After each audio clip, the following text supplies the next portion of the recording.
and welcome to Speak a Dogcast. My name is David Farb, Animal Behavior Specialist, and I'm broadcasting from WOUF Wolf Studios in beautiful Palm City, Florida. Thank you so much for joining me once again. If you haven't clicked that subscribe or that follow button, do so right now. Normally new episodes come out every single Wednesday, but some of you regular listeners out there, you might have noticed there was a little bit of a brief hiatus. It was unexpected. It was not planned. That is the most time I've ever taken off from the podcast. I think it was about a month or so. And I have to apologize for that. I have to apologize that I was not here, not present, not doing the podcast, because we're back at it. We're back doing it. But there's a lot of things going on right now that are up in the air, kind of personally, professionally, whatever you want to call it. There's a lot going on. And that was why we just couldn't get the episodes out. It's been a little hectic, a little crazy. So I appreciate your patience. I'm back. I'm here. Episodes are coming back out every Wednesday. We've got great stuff in the works. As a matter of fact, check out my Instagram. Yeah, go over to the Instagram page. Click that subscribe button. I know I'm a little behind on posts there as well. So go click that subscribe button on Instagram for me. It's at Speak a Dogcast, of course. We're going to have Training Tip Tuesdays. We're going to kick it off next week. That's right. Every Tuesday, going to have a new training tip for you on the Instagram. So be sure you subscribe and check it out weekly. There'll be even more content coming your way. We're going to be rolling it out. I'm super excited, guys. A little hiatus was actually kind of nice because it also let us boost up some other aspects of the show as well that we're going to be working on. So join me every Wednesday. That's right. Click that subscribe button. And guys, if you love what you're hearing, give me that 5-star rating. Leave me a review. Click that 5 stars. I would really appreciate it. You can also check out my YouTube channel. Go subscribe over there at Speak a Dogcast. Give me the thumbs up, the like as well. Now, on today's show, get to know your dog. Do you really know your dog? Do you know what they are at their core from the ground up? It's important that you understand how a dog functions, how their brains work, quite frankly, in order to be able to get to know them and have that enhanced relationship that you're looking for.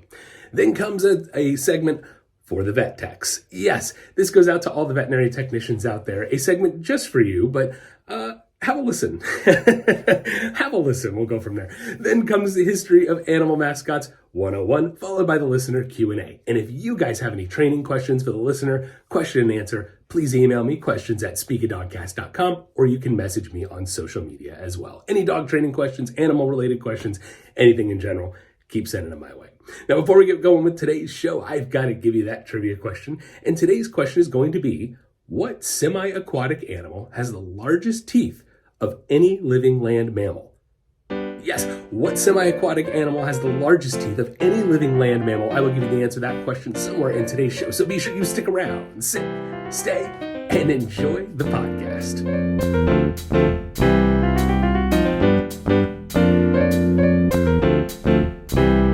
Next on Speak a Dogcast, get to know your dog.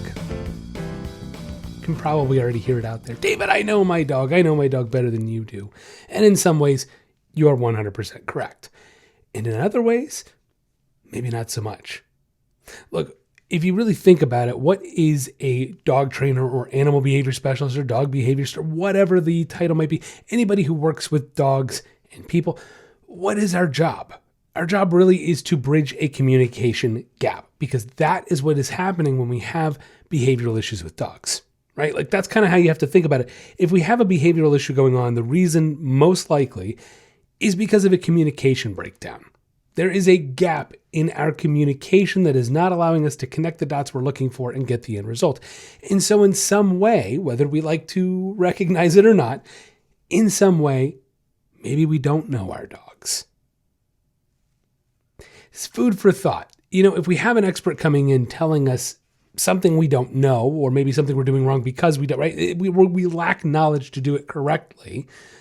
Well, then in some way we don't know our dog. And so it's important that we try to connect with our dog in multiple ways, not just in a cuddling, adorable, sweet, affectionate way, but in a way that truly gains an understanding and a perspective for who they are, not only as an individual dog, as an individual fluffy, but also on the bigger picture, in the bigger whole as a dog. Psychologically, behaviorally, do you truly know your dog? Now look, one thing I want to kind of, let's just make sure we distinguish when I say get to know your dog and know your dog. Having an emotional response to what your dog is thinking or how your dog is acting.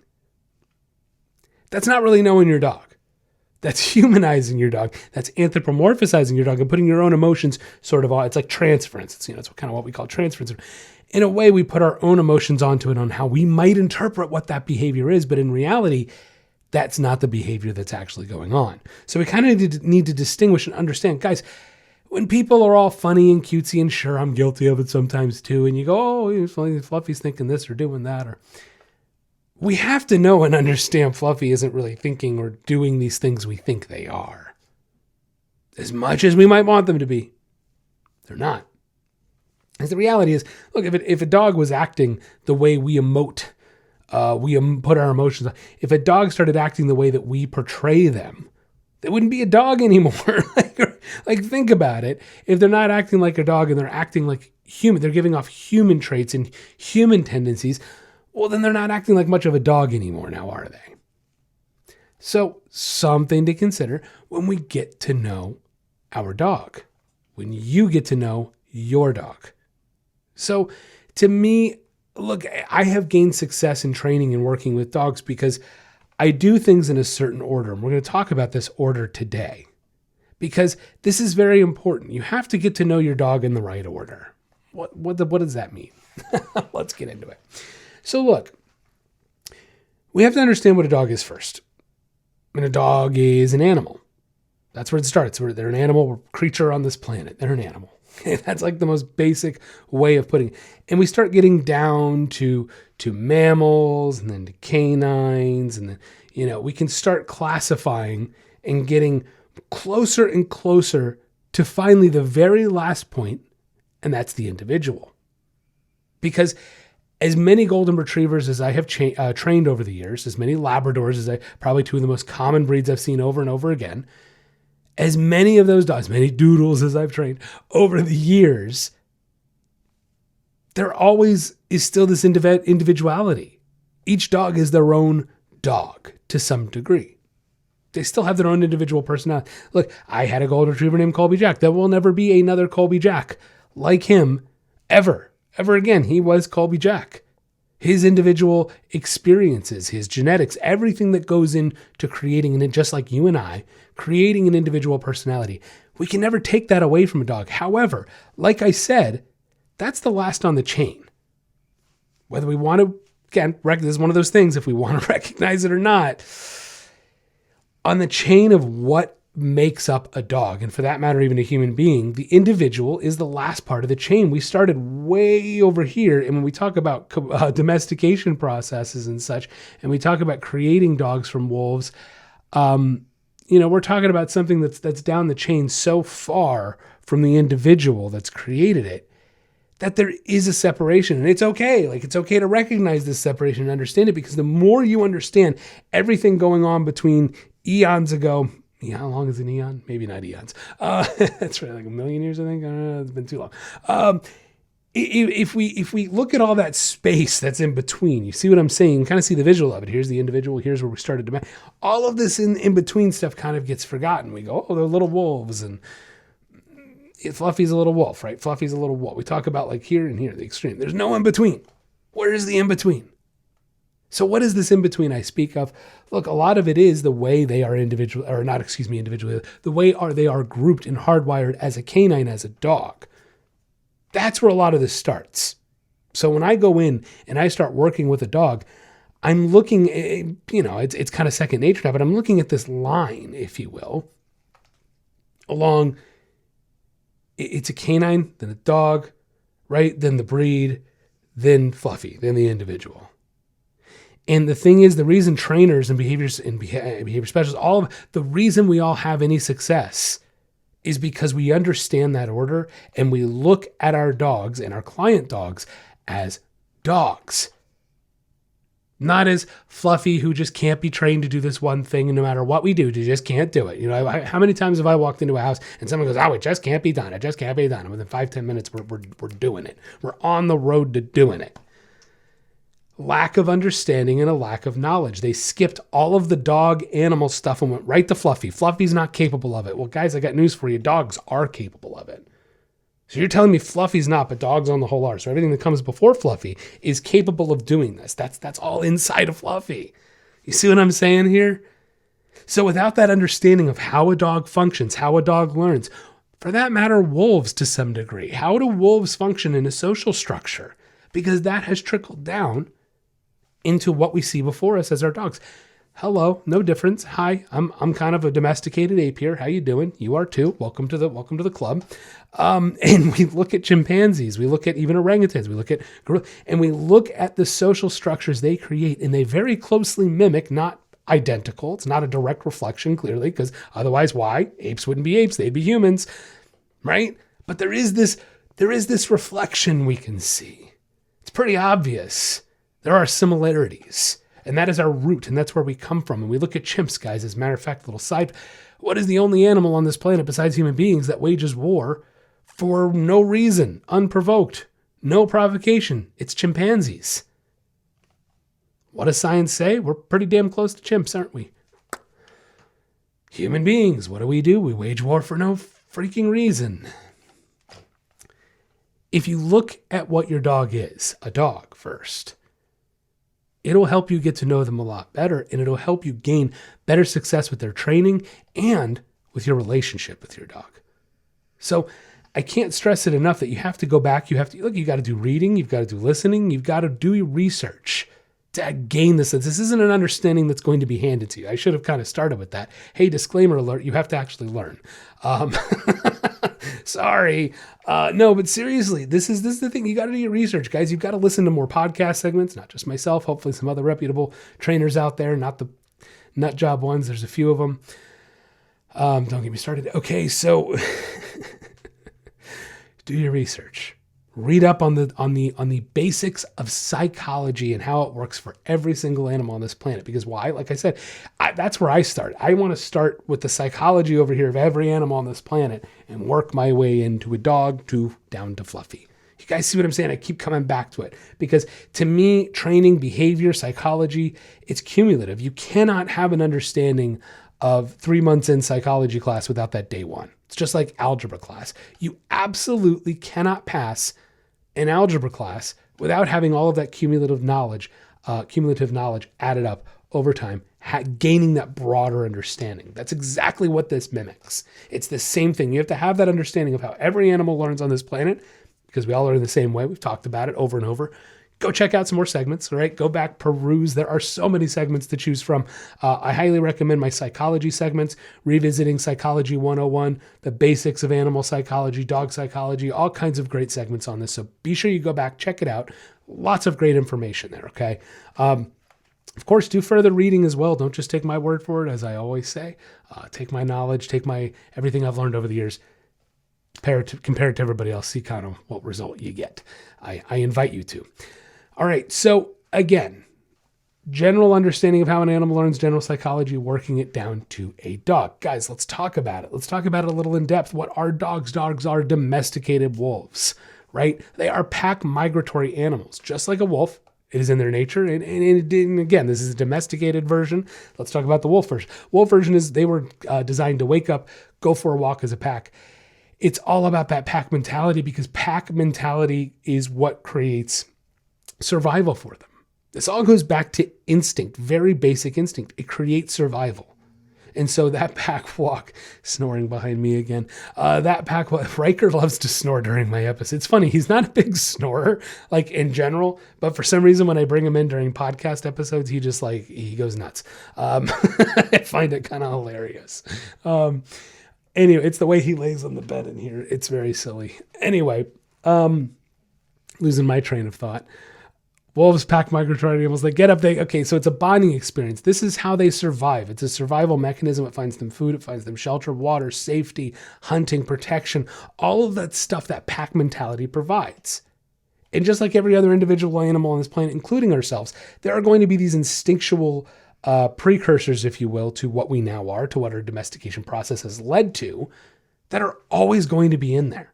They're never going to disappear. Guys, the reality is you and I have instinctual fulfillments that we want fulfilled, whether they be, internal, like a fulfillment in life, or sexual fulfillment, or there's all these different types, entertainment, being happy, fulfillment that human beings look for. It transfers over to dogs to a much more basic level, but it's there. So when we talk about a dog and domesticating them from a wolf, we talk about the pack. We talk about the pack walk. Why do I talk about the pack walk ad nauseum? Right there. There's the evidence. So again, if you want to get to know your dog, if you want to truly have success with your dog, you have to understand what they are, how they function. And that pack walk is such an important part of it, isn't it? This is how I get to that, right? This is just it. Getting to know my dog allows me to go, oh, look at what I need to do to fulfill my dog. Well, they need structure. They're pack animals. They need structure. They need rules. They need boundaries. Cool. They need physical activity. They need a pack walk. Easy enough, right? Okay. And we start to create this fulfillment in getting to know our dog. And before you know it, you're bonding better with your dog because you're tapping into those instinctual little, right? And they feel fulfilled and they love it and they want more of it. They crave it. They come back for it. They look at you as a leader all of a sudden. It's amazing what getting to know your dog can do to really, really, really help nurture the relationship you have with them. Now, one little side note in getting to know your dog, and I'm just going to make kind of a little, like in generalized thing, and I see it a lot, where maybe we don't have a full household on board with training. I actually did a segment about this a while back that it takes a village was the name of the segment. It takes a village because it does. And honestly, to me, it's an advantage and a disadvantage to have a lot of kids in your house, right? When it comes to training dogs, because it's that many more hands and people maybe potentially not doing it right. But I like to see it as a good thing. I like to see it as something that we can also nurture in the sense that we can have everybody involved in the family. And the point I'm trying to make right now is I sometimes find when I have one person or maybe two people out of like a family of 5 or whatever that's involved with the dog and the other 3 are not, it oftentimes can create behavioral problems that can bubble up. Just from the simple fact that, again, tapping into instinct, guys, this dog lives with 5 people, but only 2 of them are really truly interacting, or at least interacting in a healthy way that's going to be conducive to good training and behavior. And it goes against the instinct of that dog to not have the people within his pack, within his household that are there all the time, to not be a part of that process. And so I implore you, everybody, get everybody involved in your household. Everybody needs to play their part. I wish I had actually pulled it up because it kind of just popped into my head to talk about that episode. It Takes a Village. I don't remember what number episode that was, but that was the name of the segment. So you can scroll back and find that one. It Takes a Village, because honestly, guys, it's so important to get everybody involved. And I go more in depth about how we can do that, because I get it. Like a 6-year-old can't walk a 100-pound dog, but there are things they can do. So we'll talk more about that in that segment. I did talk more about that in that segment, so you can go check it out. But again, the point I'm trying to make is this goes right back to getting to know your dog. By understanding their instinct and how they operate and how they're socially structured, having people not involved within their pack doesn't work. It doesn't work well. Occasionally it does. But most of the time it doesn't work well. There's going to be behavioral issues or something comes up or what have you. So food for thought. Everybody needs to be involved in order to fulfill our dogs. That's the truth of it. Okay. All right. So the other side of getting to know our dog, and I know people, look, some of you may notice I don't spend a ton of time talking about the affection side. And it's not that I don't give affection, because clearly I do. I was loving on my Coco back here earlier. It's just that everybody gives their dogs affection. We're all really good at that part. I don't need to teach you how to do that. You know what I'm saying? And unfortunately, sometimes overdoing affection can actually be a bad thing. We're actually going to even talk about this a little bit in the next segment as well, that sometimes too much of a good thing is not so much of a good thing. Oh, I get a belly rub for Coco. It's not so much a good thing. That's my good girl. Okay. There's a time and a place, right? So I don't talk about giving a ton of affection because I don't need to teach you how to do that. Again, y'all are really good at that. It's the structure that we tend to lack, the exercise, the rules, the boundaries, the discipline. I have no problem with giving affection at the right time. So there is that side of it in getting to know your dog. Absolutely. After a big walk and they're nice and tired and we're going to hang out on the couch, I'm going to have my lunch or breakfast or what have you, and I'm going to hang out with my pups and they're hanging next to me. That's affection time, believe it or not. Even having a nap with you. Okay, hanging on the couch at night, gonna play. Playtime is affection. We're gonna have play. So there's all these different ways we can incorporate affection into a healthy way of working with our dogs, as opposed to getting our dogs worked up, psychotic, crazy, and then we give them affection, and all they learn how to do is absolutely be nuts, and all we're giving affection is all the affection is meaning is overexcitement and madness. And see the difference, right? So I prefer to use affection strategically rather than just give it out like crazy and make it this huge, overexciting, ridiculous thing. So just a little side note, that part is definitely important in getting to know your dog. Affection teaches your dog to trust you. Affection teaches your dog to like you, right? That's definitely a part of it, but it's not all of it, right? Rules, boundaries, discipline first, then the affection.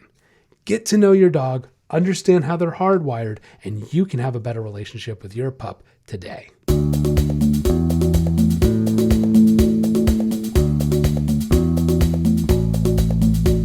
Are you tired of your dog barking all the time? Or maybe you want them to stop jumping on people when they come over? Or does your dog take you for a walk instead of the other way around? Well, we can help.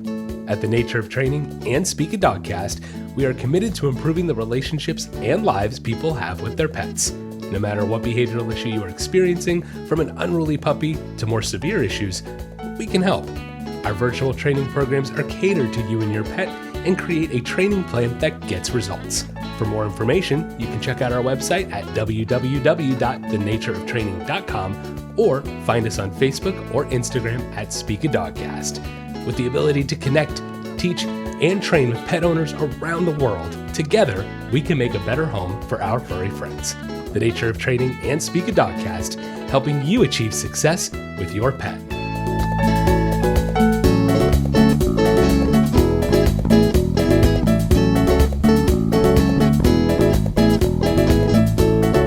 Next on Speak a Dogcast, for the vet techs. Now look, I want to first start off and say thank you to all of the vet technicians out there. All the vet techs who work their butts off, work long hours, underappreciated, overworked. I understand it's a tough job. You guys deal with so much. I can't even imagine. Honestly, it's bad enough I have to deal with pet parents and behavior. I can't imagine pet parents and veterinary care. So first, I just want to say thank you. I have a lot of respect for what you do, and I appreciate everything you guys do. At the same time, I have a gripe with you. There was the niceties first.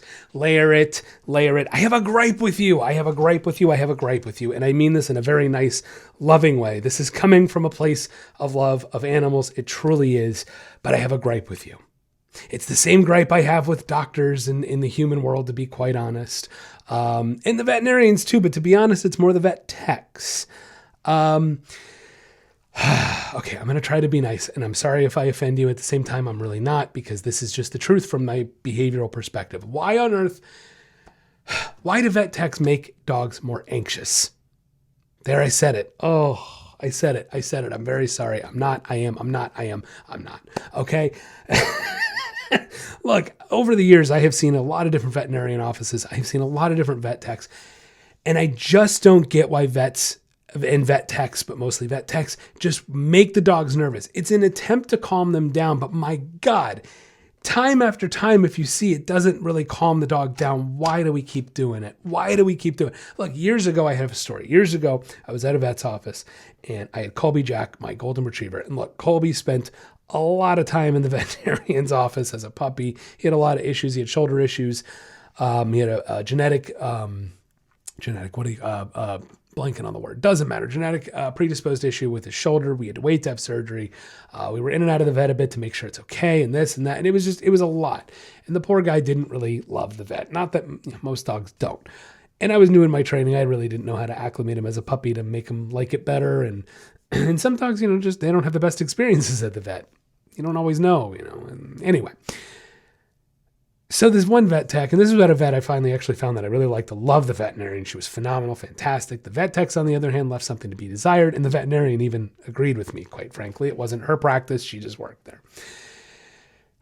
Anyway, this vet tech, my dog is like literally sitting there shaking. I mean, just shaking on the table, and she's trying to calm him down. It's okay. And he literally just starts shaking more and more. And here's the thing, guys. A couple things. First things first, we've talked about state of mind with dogs. If a dog is in an anxious state of mind and we give any type of reinforcement, we are only reinforcing and strengthening that behavior. Hence, Colby starting to shake even more. There's number one.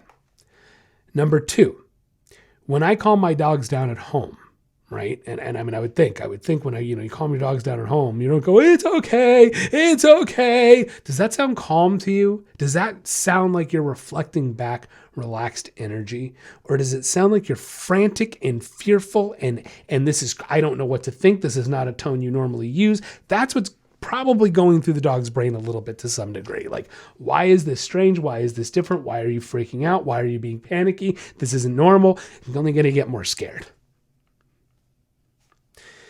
So when a vet tech is attempting to calm a dog down, you know what their first instinct is to do? Is to over-engage the dog and almost come in above them. That's like no number one when a dog is nervous. Okay? So like, I'm not trying to pick on you vet techs, but at the same time, guys, this is a problem. And I think we make dogs more anxious and scared of the veterinarian's office than we need to.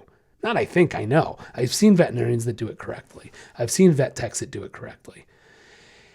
And the problem is it goes against our instinct and what we as human beings view as comforting. This is the problem. It's, again, kind of what we talked about in the last segment. It's a communication barrier. It's a disconnect between understanding this is a canine, this is a dog. They don't think like me. They don't feel like me. Yes, they feel, not like me. If they did, they would be a person and not a dog.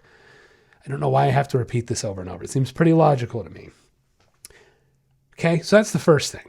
So unfortunately, as human beings, our job is empathy. It's what we do. We empathize, and we do.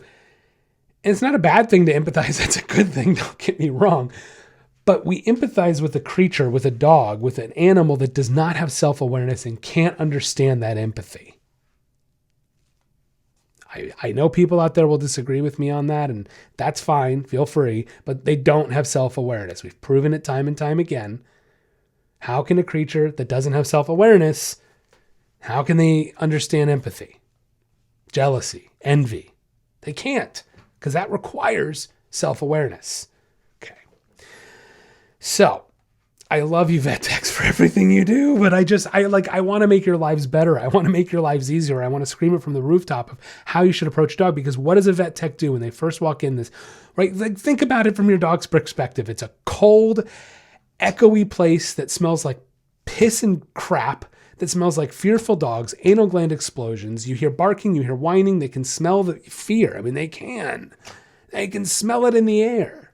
And then this person that they don't know walks in and immediately, it's okay, making direct eye contact, coming over. Everything that in the dog world says confrontation, fear, uneasiness, because that's not a proper greeting, guys. Like, vet techs, I know your hearts are in the right place, but I hate to break it to you from the psychological behavioral perspective. You're doing it wrong. I'm sorry, but you are. You're doing it wrong. I'm sorry I have to tell you. I'm not sorry, because this is the truth and the reality of it. The vet techs that walk into the room, and first of all, again, I mean, to me, it's kind of a pet peeve thing. I would prefer a person that has walking in the room the first time say hello to me before they interact with my dog. Like, I don't know. I find it kind of rude personally to just ignore me. That's just, I don't know. People disagree with me on that. That's fine, whatever. But not to mention, it would be better because then they're ignoring my dog and not confronting my dog that's already potentially in a nervous situation. Again, not every dog's nervous at the vet. One of my dogs, Violet, she is loves the vet. Like, it's her favorite place in the freaking world. You'd swear we're taking her to Disneyland. She loves everybody. Totally different. But I got news for you. Probably I'd go out on a limb and guess about 90% of dogs in the veterinarian's office in a veterinary setting are not going to be that way. Okay. And even if they are happy and fine, if you ignore them, then the dog will approach you. Even better. Super. Wow. Win-win. Okay. So I'm not trying to be a jerk, but it just amazes me that we have these vet techs working in these vet offices that, in my opinion, are not trained on me. They're trained on veterinarian stuff, like through and through, right? They know how to do all that. That's fantastic, and thank goodness for that. But wouldn't it be amazing if they could take it a step further and focus on behavior and psychology? Because simple things like ignoring a dog when you walk in a room as opposed to immediately engaging with them can save you time, because the dog is not going to be as fearful, fidgety, whatever. You're actually going to get a better result by taking that extra 10 seconds as opposed to minutes or hours potentially if you have to sedate or I mean, you know what I mean? Like, don't get me wrong. There's some dogs out there that are just not going to cooperate, and that's what it is. And you've got to do what you got to do. Don't get me wrong. But I think the vast majority of dogs that walk into a veterinarian's office could have a better experience if veterinary staff knew how to interact with them better when they are fearful and unsure. Okay. Something as simple as, again, walking in the room and not acknowledging the dog until they approach you, letting the dog approach you. And then once they sniff, maybe just, again, still ignoring, I was going to lean down with a cookie. Dog's over here somewhere, right? Off to my side. I'm just going to lean down with a cookie and give it to him. Not going to say anything, not going to interact. Because here's the thing, guys. I'm not trying to be a jerk, but I might know a little something or two about this, because the reality is I walk into the same scenario in somebody's home. Yes, it's not a vet's office, but when I have an aggressive dog, a fearful dog, any type of whatever, a dog that's possessive over their home, it's a pretty similar scenario. I have to be able to get to this dog, interact with this dog, leash up this dog, be able to do something with them. And I can't just go and grab them, okay, for multiple reasons. One, I don't want to, and that's the other thing. How do you know you're not inadvertently, vet techs, how do you know you're not inadvertently making some behaviors these dogs have worse? Like, I'm not, if we already have a dog that's got anxiety, fear, whatever, and we put them in an environment like a vet office that can be a little scary, a little intimidating, a little loud, and then we make it worse by the way we interact with them, it kills me. And complete honesty time. And I don't know, this will prove if my vet office still listens to the podcast. We all know about Nemo. Those of you longtime listeners, if you don't know about Nemo, in a nutshell, he was a rescue dog of mine. Is a rescue dog, still here. He's a rescue dog of mine. He's a blue tick coonhound. And guys, he came with a lot of very, very severe issues. Very severe. And I love it. The vet office says how much they've seen him grow and seen him come along, and he's a very different dog. At the same time, at the vet office, he's still quite nervous. One of Nemo's, the heart of his issue, honestly, is he does not like being trapped. And we have come a long way to the point that I can now crate him, take him in a car, let him be in a house and let him not. Okay. That's how bad it was. We couldn't do any of those things, any form of trapped. So a vet office, when we have to grab him and then poke him, and there again, this is my point. There are some dogs that are just going to be a little bit nervous. And yes, we could probably work on that if I took him to the vet office once a week. Work through it. Sure. But I can't do that. I don't have that luxury. Right. So point is, he's a lot better than he was. However, I'm just being honest. We had a new vet tech. She came in the room with a slip leash. Now, my dog already has a leash on. He's already leashed up with a martingale collar. He's ready to go. He's just laying down on the ground. And she comes in with a slip leash. And I mean, to say this girl was green, she looked like a forest with how green she was. Those of you who don't know green, it means new. She came in with this slip leash. And I mean, like, creeping toward Nemo. And I could see it instantly. He was nervous. He's like, what the is this chick doing?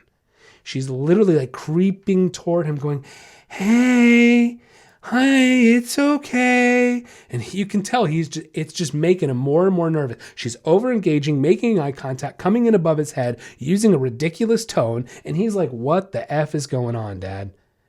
He went to roll over at her like, dude, I don't want trouble. And she keeps coming in with this leash at him. And I admit it. Nemo's not perfect. He let out a low growl. I'm not happy about it, of course. But he let out a low growl. He was trying to warn her because he's going, dude, you're making me uncomfortable.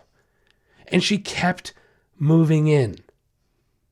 I honestly don't know if she heard it, but those are those kinds of things, vet techs. You better damn well be listening for that. I'm not trying to be a jerk, but you're walking into an unknown dog. He's doing this to you. And your move is let's keep moving in over him and making him more nervous. What's already making him nervous, and you're not listening for that low growl. You're not watching his behavior, his body language. That's a potentially very dangerous situation. And luckily, Nemo, that's as far as he wanted to take it. We dealt with it. And I had to look at her. I said, hey, do me a favor. Just pick up my leash, take him, and go. And she did, sort of. She half hesitated. It was better than before. I said, don't even say anything to him. Just go. And she was like, try. You could tell she didn't want. And Nemo was like, I want to go with this chick. She is so unsure. You really want to leave me with this girl? She doesn't know what the hell she's talking about. Oy. So a potentially dangerous situation. Potentially a dangerous situation at my own vet's office. Look, guys, it can't be perfect. And this girl was new. She can't be perfect either. This is the crappy thing about working with animals. And all you guys out there that work with animals, you know exactly what I'm talking about. Sometimes you have to learn through failure, and sometimes you got to get bit in this industry, and it stinks. It stinks. I don't want anybody getting bit, but unfortunately, it's a part of working with animals, working with a canine, working with a what? Predator, domesticated wolf. Don't forget it. Whew. All right, so vet techs, look, I implore you, if you have behavior specialists or trainers in your area who are willing to put on classes, veterinarians, I'm talking to you as well. Please hire them, guys. I mean this with all due respect. I am the first to admit it. I am not a biology expert. I am not an anatomy expert. I am not a veterinary expert. I'm not a medicine expert. I am not a nutritionist when it comes to dogs. I am the first to admit that. It is not my expertise, and I will not give advice in those areas, and anywhere I know I cannot, because I am not the expert. It's not what I do well in. However, I am an animal behavior specialist. Worked with dogs and animals a very long time, all different kinds of species of exotic animals, you name it. Pretty much, almost.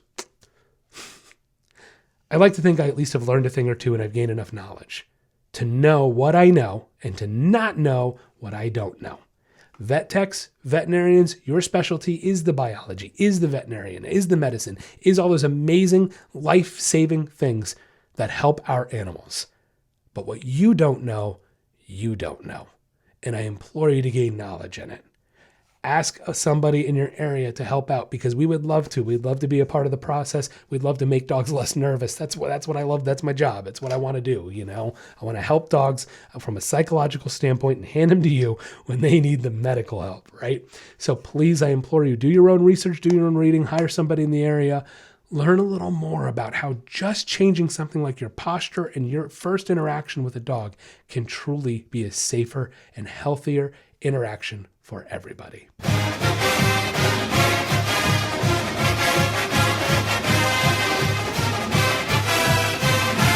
Next on Speak a Dogcast, it's the History of Animal Mascots 101. Today, we'll be talking about James Madison University. Now, originally, James Madison University was founded in 1908 as the State Normal and Industrial School for Women. Then the school underwent a few name changes before it was named Madison College in 1938 in honor of President James Madison, then becoming James Madison University in 1977. Now, the school became co-ed in 1946, and the main campus is located in Harrisonburg, Virginia. The school competes in Division I football and have a great mascot because it's a bulldog. Yes, bulldog named Duke Dog. And actually, James Madison University, any of you college football fans you've been seeing, they've been doing pretty darn well this year. Currently 8-0. I believe ranked number 23, 25 at the moment. Probably should have looked that up again before I started the segment, but that's all right. Because you know what? No offense to James Madison University, but come on, guys. You compete in the Sun Belt. Let's be real. Play an SEC team, and then we'll talk. Let's see how long that 8-0 lasts. Right?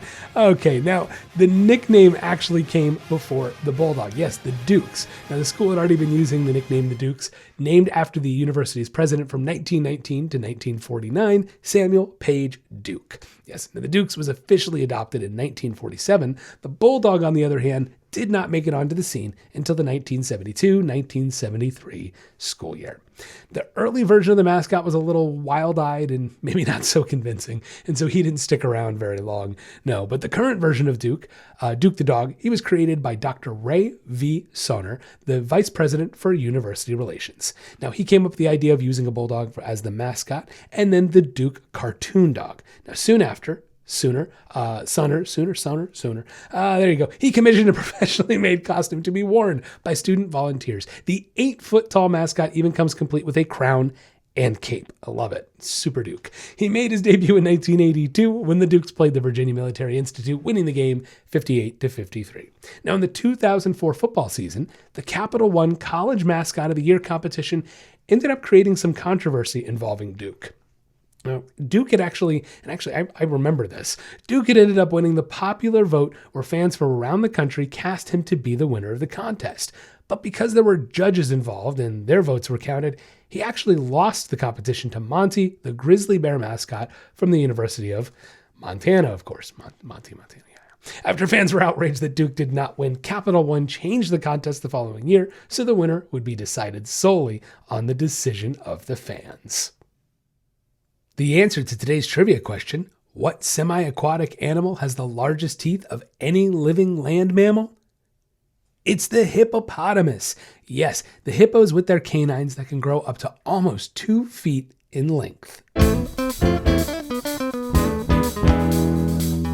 That's going to wrap up the podcast today. Thank you so much for listening in. If you haven't clicked that subscribe or that follow button, do so right now. New episodes come out every Wednesday, and you're going to want to check them out. You can also follow me on Instagram at SpeakADogcast, find me on YouTube at SpeakADogcast, become a patron of the show today at patreon.com/SpeakADogcast. And if you love what you're hearing, do me a favor, scroll down, click that 5-star rating, leave me a review, give me the thumbs up on my YouTube channel.